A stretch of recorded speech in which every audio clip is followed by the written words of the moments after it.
How to face tough stuff. I really want to say something else, but for right now, I'll keep it clean. How to face tough stuff. 10% Happier Self-Care Journey. Today is December 26th. Thank you all for joining me. Thank you for hanging for a few minutes. So today we're going to talk for a few minutes about how to face tough stuff.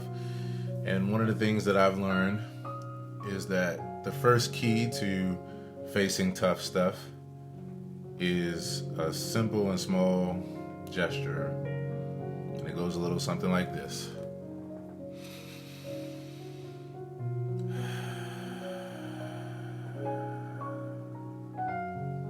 Just taking a deep breath. Real talk. Straight up and down, real talk. Taking a deep breath. In fact, so much so, and I've been learning this a lot lately on this self-care journey as I've been studying. Like, so much so that if we could, I just want to take like 10 seconds just for you to do that with me, for us to do that together, wherever you are. And then after that, we'll get into the information that I've come across today in my session. So let's just take a deep breath in and out. Take another deep breath in and out. One more final deep breath in and out.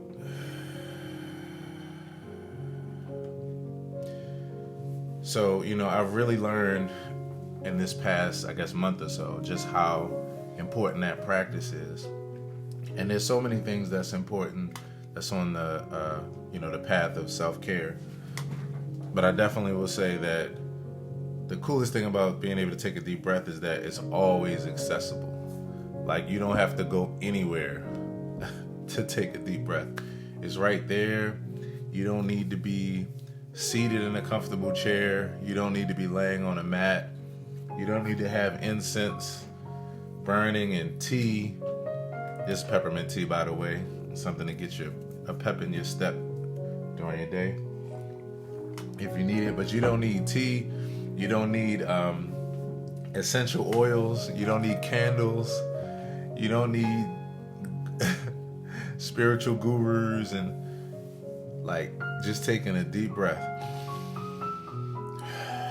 in and out, and just really focusing on your breath, whether you're driving, whether you're in line at the bank, wherever you are. It literally allows you the first step to decompressing and to giving yourself self-care. Can you attest to that? If you can, drop a line. Thanks to everybody who's watching. Let me do this real quick. I'm going to paste the notes that I'll be going over right there in the chat so that you can see them, and they are there. So you can scroll to the top of the chat and you can see exactly the notes that I'm going over. How to face tough stuff. Okay. When we suffer, this is a biggie right here. We suffer because we think something is either a total mistake or that there's some grand predestined purpose for what's happening in our lives. You choose the purpose based on your response to your experience. Now, that's a personalized note to something they mentioned at the very beginning of this course. And for those that don't know, the name of the course that I'm going through is called 10% Happier. It's an app that you can download on your phone and has a ton of meditation courses by various professors, authors, doctors. It's really good. So this first note is personalized. We suffer because we think something is either a total mistake or that there's some grand predestined purpose for what's happening in our lives. You choose the purpose based on your response to your experience. This is something I thought about a long time ago. It was actually the beginning of, now what will be my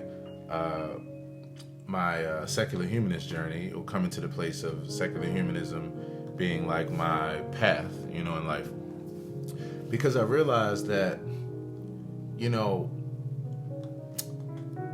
one of the reasons that we suffer is we can't deal with what we're experiencing because we think that something has totally gone wrong. Now, before I go into this, let me separate just pure cause and effect. Like, yeah, if you're exposed to some kind of disease and you get sick, this is cause and effect, or something good happened. I don't even want to make it like it's just about bad things happening. But that's life. Things happen. We spend so much time in the perspective of like whether it's a mistake or trying to figure out what is the purpose to this, that sometimes that brings us about a lot of struggling, suffering, and stressing. And most people don't think about it, like trying to figure out the purpose, even if you're trying to think about like the positive purpose is not so bad because it comes with like good feelings. But when you're looking at something that's happened that's unfortunate and you're trying to figure out the purpose, like you can literally wreck your brain about that.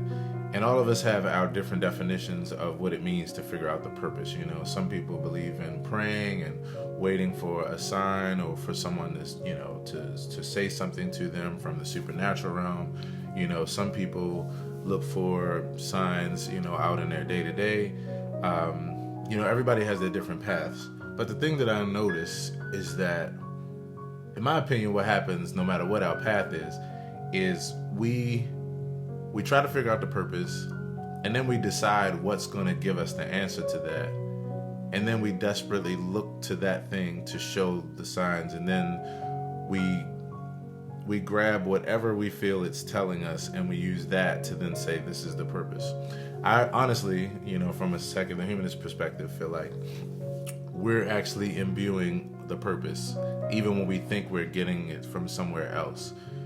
And the reason why I say that is because you could take one experience and it can go different ways.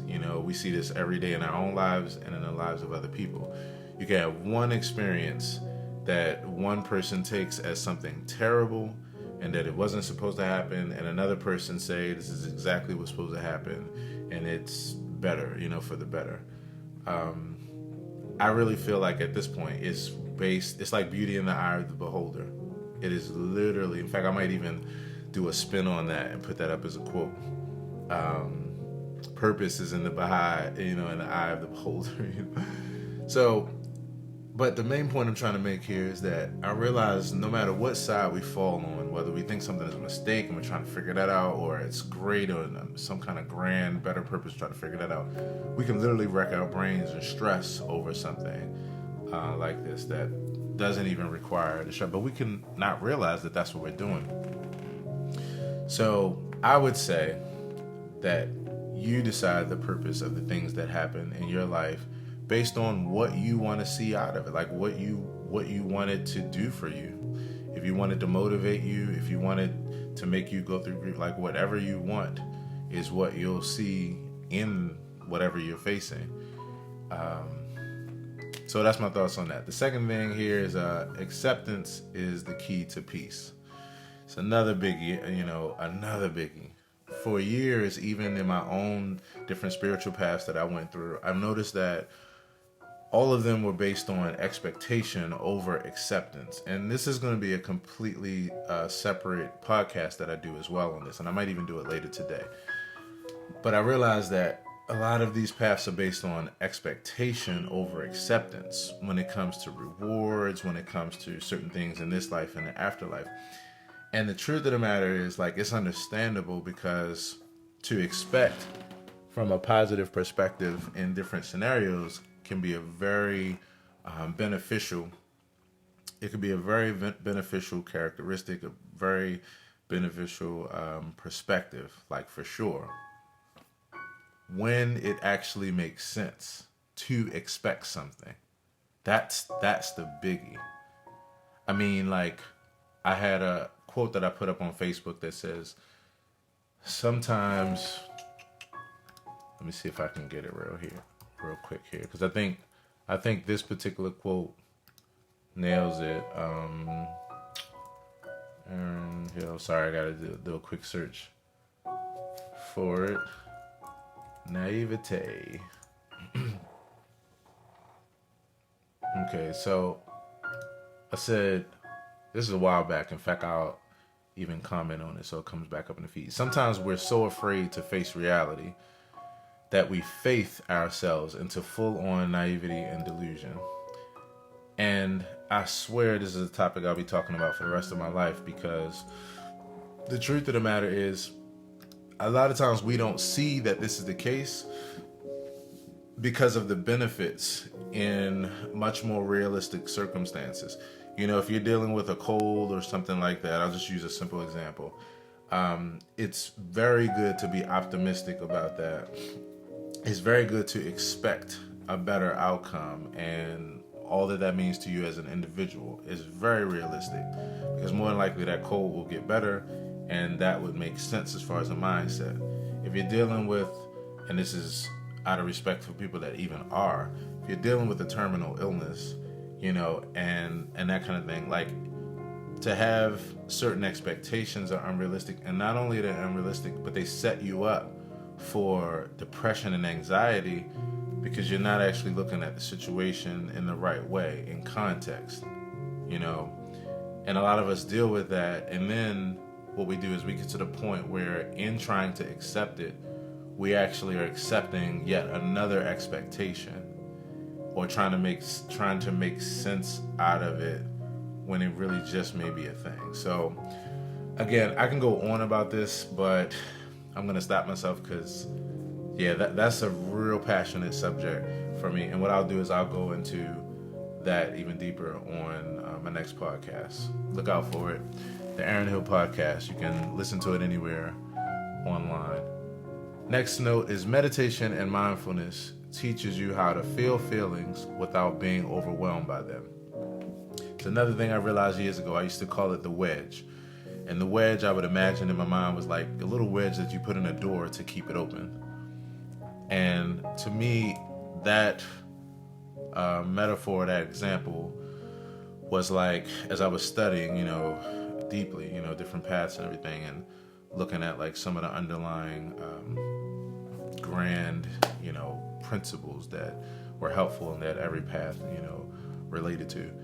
There was value in being able to separate your internal experience in your mind from an external experience in reality, because of the fact that there are some times when the two are different. There are many times when the two are different. And this is another nuanced topic, because if someone is experiencing something in their mind that is real, like it's a reality. It's a reality that is a localized reality to them, and that is very real. Outside of that, though, there may be a completely different reality going on that they are unable to tap into, unaware of, or they just can't access because of the reality that they're experiencing. We go through this all the time. So, you know, with mindfulness, you learn how to feel your feelings and feel your experience without being overwhelmed by them, while still being able to put that wedge there so that you can see that there's a possibly another way to feel about this, or another reality that's going on that you could tap into.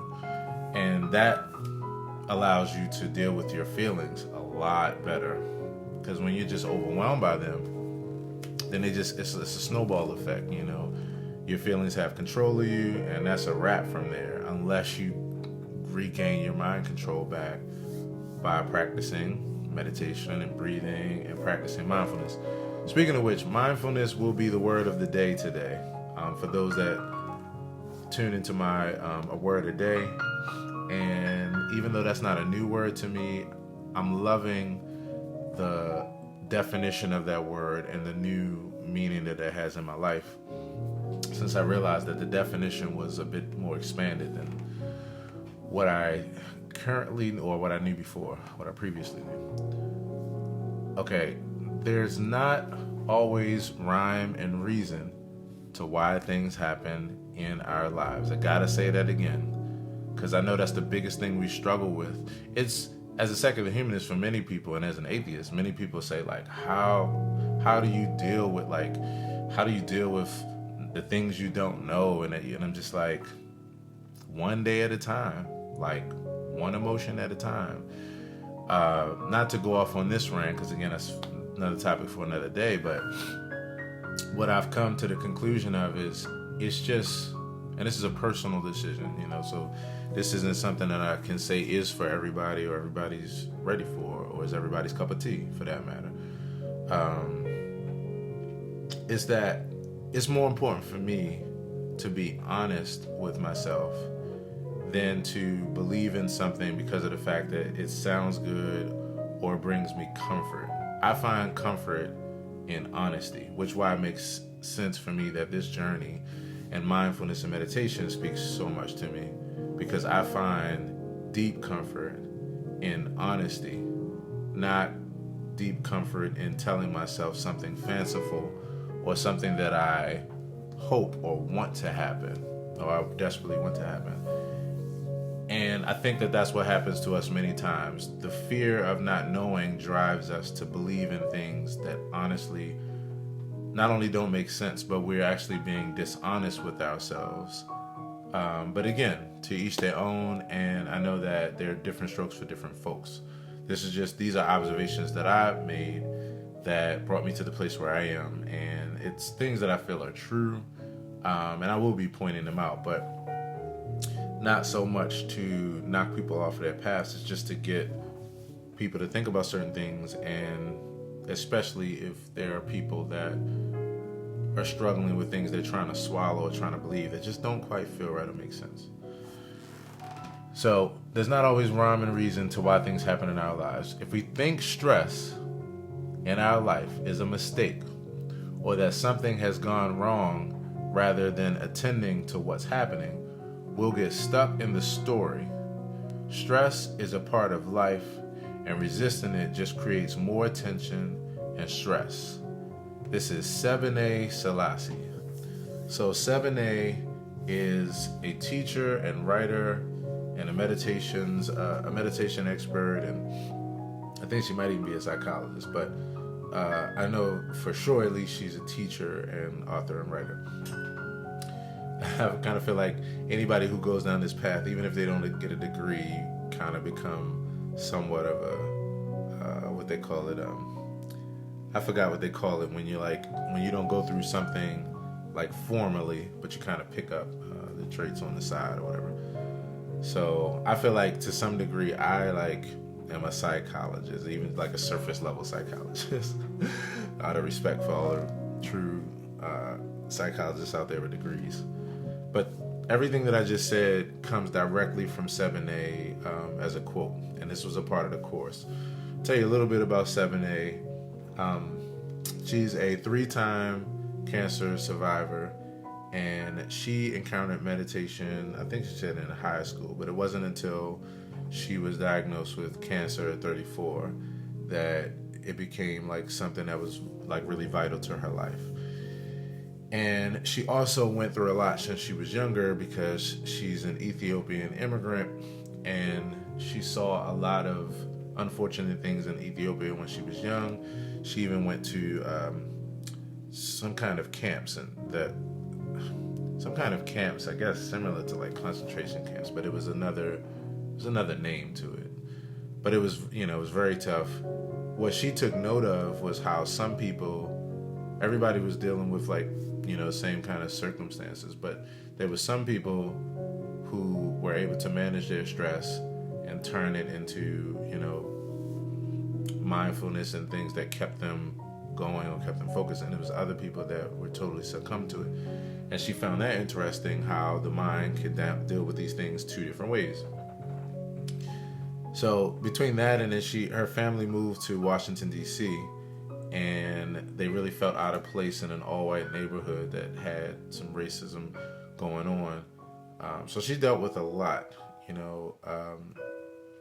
it led her to a place of self-care and meditation that is pretty amazing. If you get a chance, check her out. Her name is in the notes that I put up at the top. But this is her quote right from this course.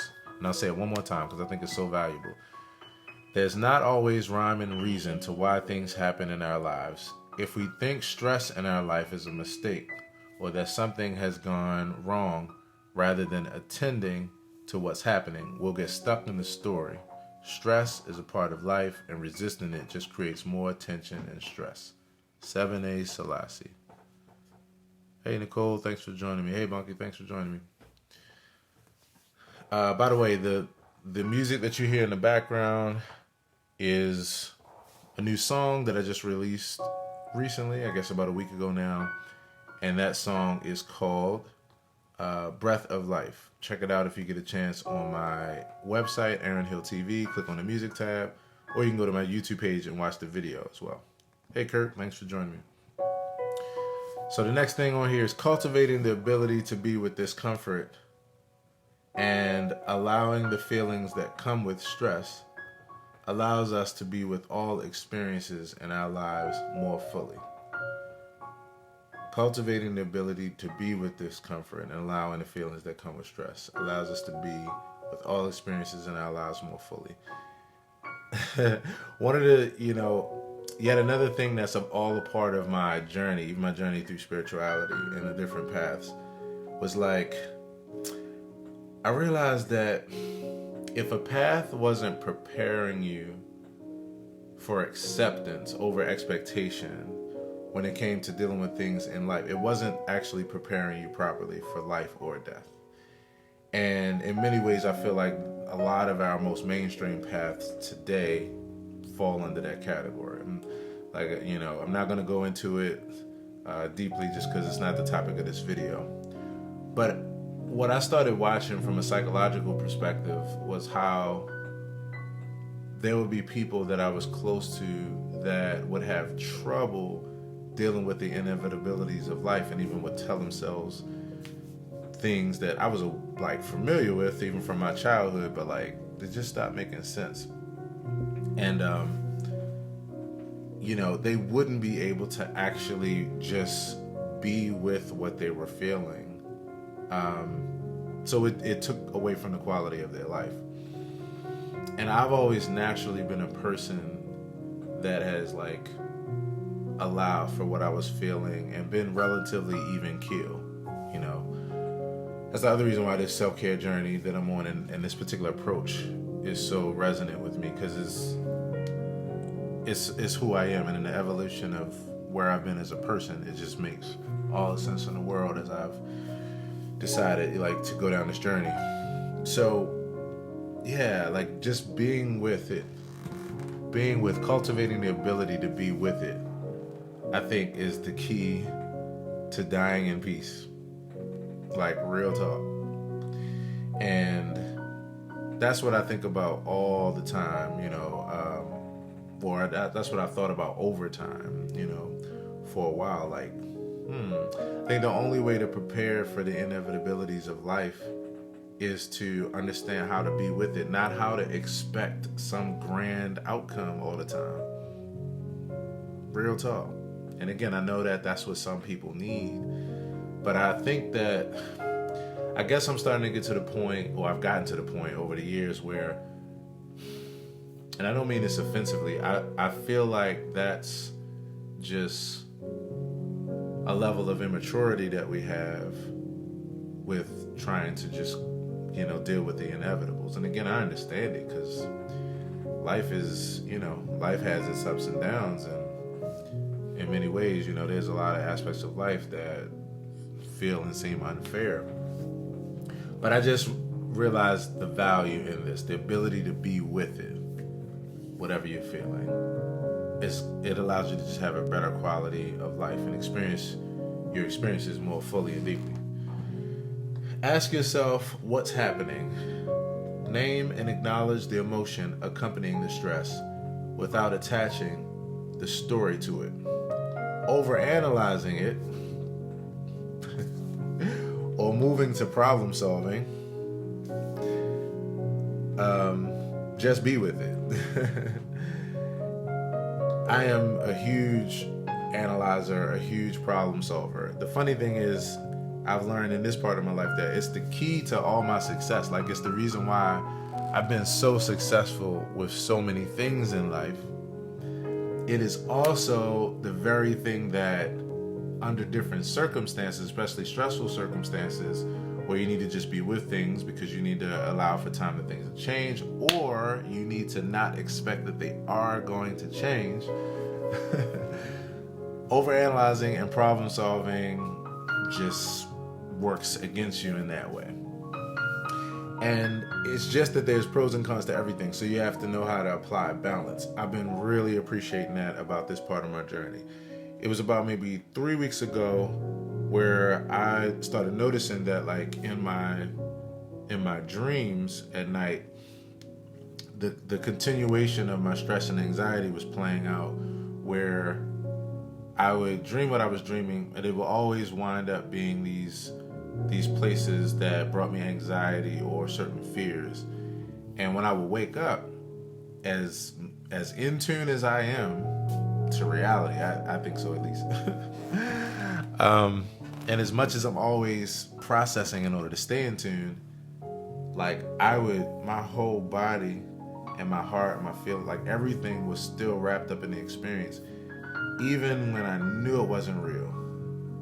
Knew it was totally not real, but my body was still experiencing every aspect of it. Now, I started to understand why that was, because one of the traits that I have, that again has its pros and cons like everything else, is that I play out hypotheticals in my mind. Like, I'll take one scenario, say I'm supposed to meet someone and we're supposed to talk about something. I'll start playing out in my mind all the different ways that conversation could go. And then I start rehearsing, like, how I would respond or how I would feel about it. Now, that has had tremendous benefits because it's allowed me to really show up in life and deal with things in a really good way, because I've already re-rehearsed, like, all positive ways of dealing with things.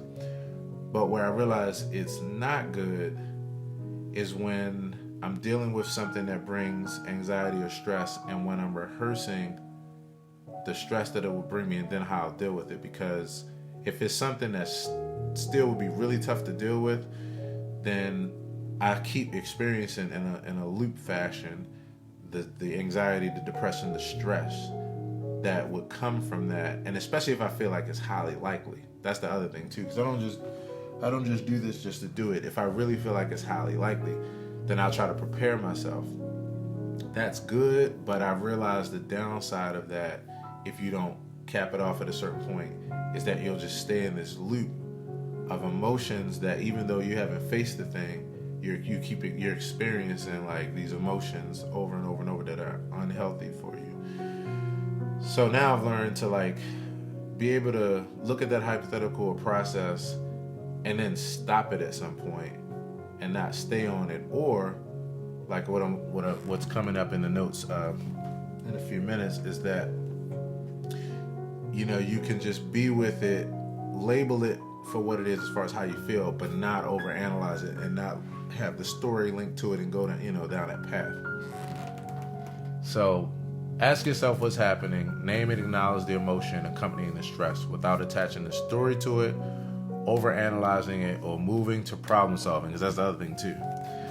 I'm a person who I'm like, now I'm present in my emotions and what I'm feeling, but I don't dwell. I move straight to problem solving, and that's not helpful if there's not actually an easy way to solve it, or if the solution requires patience or time. It's just not helpful. And that's what I've learned, and that's helped me big time in this last, like, 3 weeks or so. Try to stay connected with what's arising, even if it's uncomfortable, knowing that you're building the capacity to tolerate what's unpleasant in order to adapt and grow. Same thing, just being with it. You know, the tolerance to me is what allows us to live our life in death and peace, to be honest, like, to face life. And even, you know, it's another biggie for me that I came up with over the years. Like, most people can understand not letting bad things get you down, but I'm also at a place of, like, not letting good things take you out of your place of peace either. Like, staying even keel, being able to celebrate, being able to be excited, but not too over the top, because I noticed what winds up happening is that, in fact, my favorite entrepreneur and motivator online said this. He said this about dealing with something on social media. He said, if you're too attached to the cheering, that you get, then you will be devastated by the booing. And that's like, man, that's it right there. Like, staying even keel, not being so attached to the positives that it means that the inevitable negatives that will come are like huge, devastating blows. And again, that's, to me, another one of the things that some of our spiritual paths do, because we get way over the top, and then when things aren't going well, then we don't even know how to understand it at times. Like, how is this even possible? But yeah, we still know it's possible. It's this weird cognitive dissonance. So the next thing is, if the discomfort becomes too much to take, if the discomfort becomes too much, take deep breaths to relax the body. Right back to the beginning where we started this talk.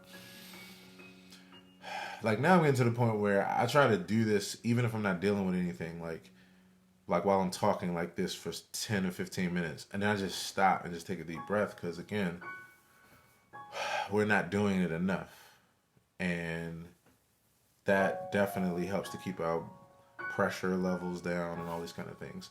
And so discomfort many times is it's too much to deal with, but taking a deep breath allows you to relax back into it and to feel a sense of peace. Asking yourself, can I be with this, helps to broaden your perspectives about what you're feeling. I love that too, because she was saying that, like, the answer doesn't even have to be yes. It doesn't even have to be yes. It could be no, but it allows you to at least step out of your own experience and see that there's other ways to feel this or view this. So a lot of times, even if it just distracts you off of your pain from it, it makes you feel better. And then in other times, if you do need to take a different perspective, you've got your wedge there that helps you to get out. Ask yourself, can I appreciate what I'm feeling? Now, that's a deep one. That's another one, again, can't be attached if the answer is no, because that's a deep one to say. What I thought about when I was, listening to this in this course, and they said that, was like, I kind of reframed it. Instead of saying, can I appreciate what I'm feeling, I reframed it to, like, can I appreciate the fact that I am feeling, and just being with it, being mindful, not judging, and just trying to work on my acceptance. That, I think, is an easier thing to answer as far as saying yes, that you can appreciate. And then last but not least, take the time to appreciate yourself each time you spend a few minutes being mindful, meditating, or breathing deeply. And one more time, I would invite you, like, right where you are, whether you're driving, like, no matter what you're doing, let's just take 3 deep breaths to close out this session. Let's take a deep breath in and out. Take a deep breath in and out. One more deep breath in and out. I swear I feel better every time I do that. So that is today's lesson that I went through, and that you joined me for, how to face tough stuff. Check out the 10% Happier course if you can, or app on your phone. I think it's great, and it's good for all walks of life, no matter what your discipline or spiritual or religious path is. Like, and I love it because I see this is where humanity is going. More and more people are resorting to alternative form, and I wouldn't say this alternative, like, this has been, but I guess what I mean by alternative is, like, to the normal mainstream kind of paths and approaches to healing or understanding life, or dealing with the ups and downs, the ebbs and flows of life. Our world is becoming more secular. And of course, from a secular humanist perspective, I love it. So yeah, that's the lesson for today. Again, I hope you enjoyed this. If you like the music in the background, that's called Breath of Life. It's my newest piano meditation that you can check out on my YouTube channel, listen to. It'll be on Spotify, iTunes, Amazon, all that kind of good stuff real soon. I just uploaded it, but I found out my distributor that I normally use doesn't accept meditation tracks and spoken word tracks and stuff like that. So they don't want to heal. So I'm just kidding. So I'm going to upload it to another, using another distributor. So it'll be there in, several days, and look out for that. But in the meantime, you can experience it right away on my website, aaronhilltv.com. Click on the music tab, and then also on my YouTube channel, Aaron Hill TV. I hope you enjoyed this, and stay tuned in the next few minutes for the word of the day, which will be mindfulness. Peace and be well.